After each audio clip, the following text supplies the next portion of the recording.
জয় যিশু। আজ 1 আগস্ট। প্রতিদিনের চিন্তা ও প্রার্থনা। দিনের প্রধান চিন্তা। তোমার হৃদয়কে কখনো সুখ দুঃখ আনন্দ বেদনায় বিচলিত হতে দিও না। মোদের জীবনে আসরে আসে শীত, আসে গ্রীষ্ম, সহিমোরা শীতলতা, আবার উত্তাপ। মহান স্রষ্টা আমাদের জানেন কিভাবে হইবে মোদের জীবন গঠন। তাই তিনি আনেন কখনো বা শীত ঋতু, কখনো বা গ্রীষ্মের প্রচণ্ড গরম। উপদেশ: দেহের সমস্ত অংশকে সম্মিলিত ও একাগ্র করেই মানুষ উৎকৃষ্ট কাজ করতে পারে, কিন্তু মন একনিষ্ঠ না হলে শরীর কখনো একাগ্র হয় না।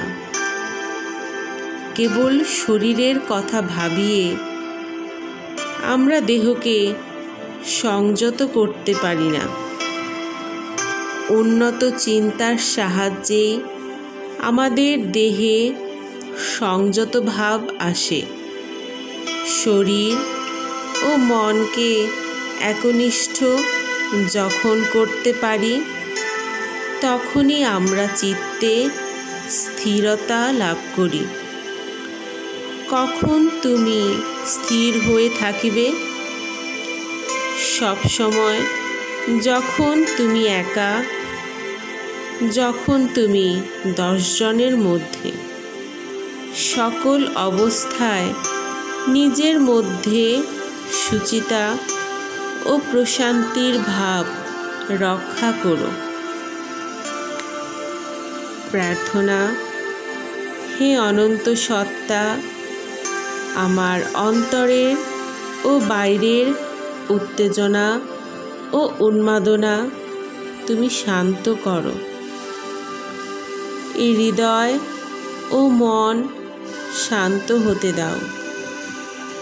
এই জগতের বহু কণ্ঠস্বর আমি যেন না শুনি। দৈনন্দিন জীবনের সকল কোলাহলের মধ্যে যেন আমি অবিচলিত ও শান্ত হয়ে থাকি। তোমার শান্তি যেন আমার সমগ্র সত্তাকে পূর্ণ করে দেয় এবং তোমার আশীর্বাদের জন্য আমি যেন উন্মুখ হয়ে থাকি।